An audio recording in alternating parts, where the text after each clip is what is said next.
You scroll through a few sports clips and random posts. Then the feed starts doing what it always does eventually. Cards, collectors, slabs, people showing mail days, people posting polls, people arguing over values in the comments. You pause longer than you meant to. A Cooper Flagg post flashes by, then another, then a short video of someone flipping through singles at a weekend market. It is enough to wake that familiar collector itch, quiet but persistent, the kind that can turn an ordinary day into a reason to go looking. By late morning, you tell yourself you are just going out to browse. That is the story you stick with while getting dressed, grabbing your keys, and stepping outside into a day that still feels plain and undecided.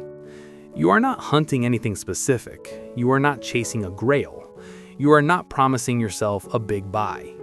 It feels more like a detour than a mission, just a reason to spend an hour inside a world that always pulls you in. The market is already alive when you get there. Glass cases catch the light. Rows of top loaders lean against sealed boxes. Binders sit open on tables where sellers talk in half sentences and collectors answer with shrugs, raised eyebrows, and offers that sound casual even when real money is involved. You move through it slowly. Chrome surfaces, numbered parallels, raw rookies in penny sleeves, old stars, new hype, stacks of singles sorted by sport and price.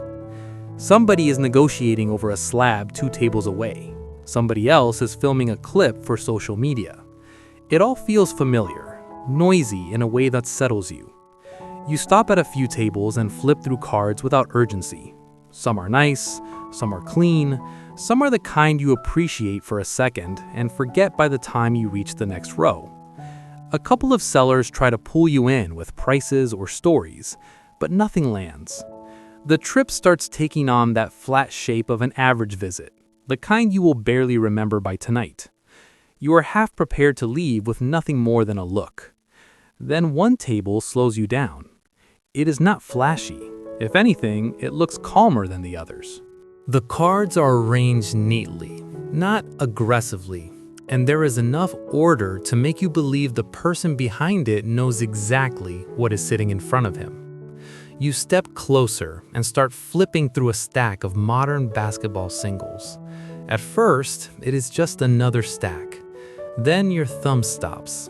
The name catches before the full card does. Cooper Flagg. You slide it out more carefully, and the rest of the details begin to come together all at once. Rookie, auto, clean surface at first glance, strong presentation, the kind of card that changes your heartbeat before your face does. You keep your expression neutral, or at least you try to. Inside, a quiet tension starts winding tight. It is not just a name.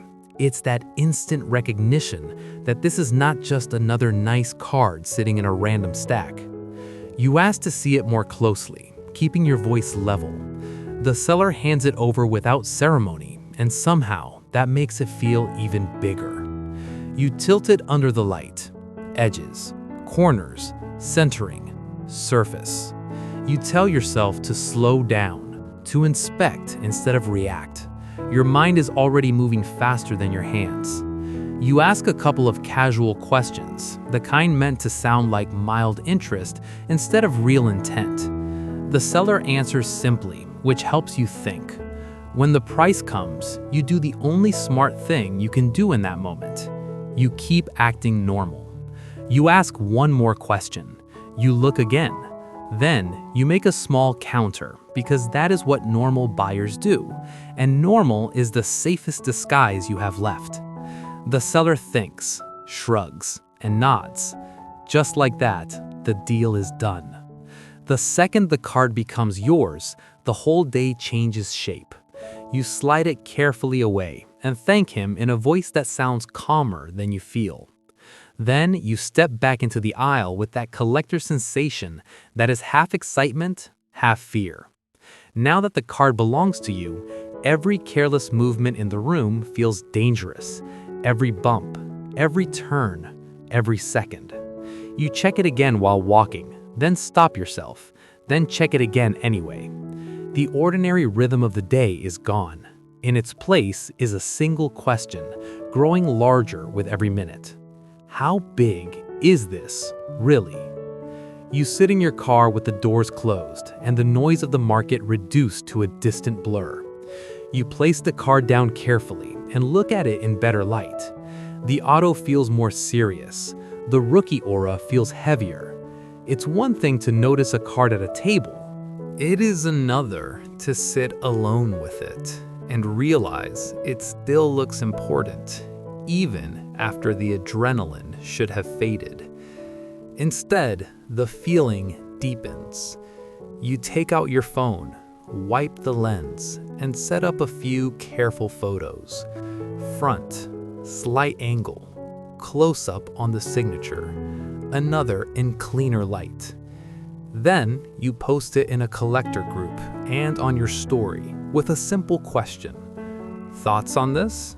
Maybe value? You do not oversell it. You let the card speak for itself. At first, the replies are exactly what you expect.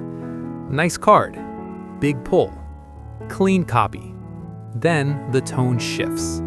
Hold that, grade it, serious card. Somebody asks if it's available. Somebody else sends a message instead of a comment, which always means more. Then values start appearing. Some conservative, some aggressive, one or two high enough to make you read them twice. The card starts changing again. It is no longer just your exciting find. It is now an object entering other people's plans, other people's numbers, other people's calculations.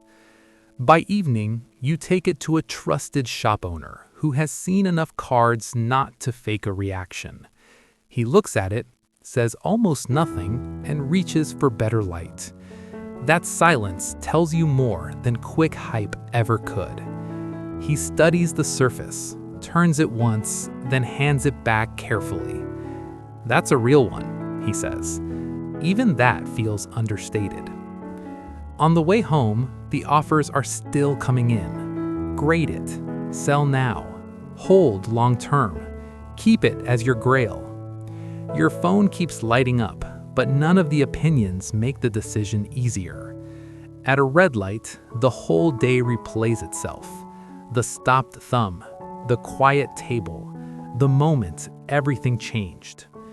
What started as an ordinary morning has turned into the kind of day collectors replay for years and never fully forget. And now, with the card resting in your hand and your screen still glowing with offers, one question follows you all the way home. What are you going to do with it?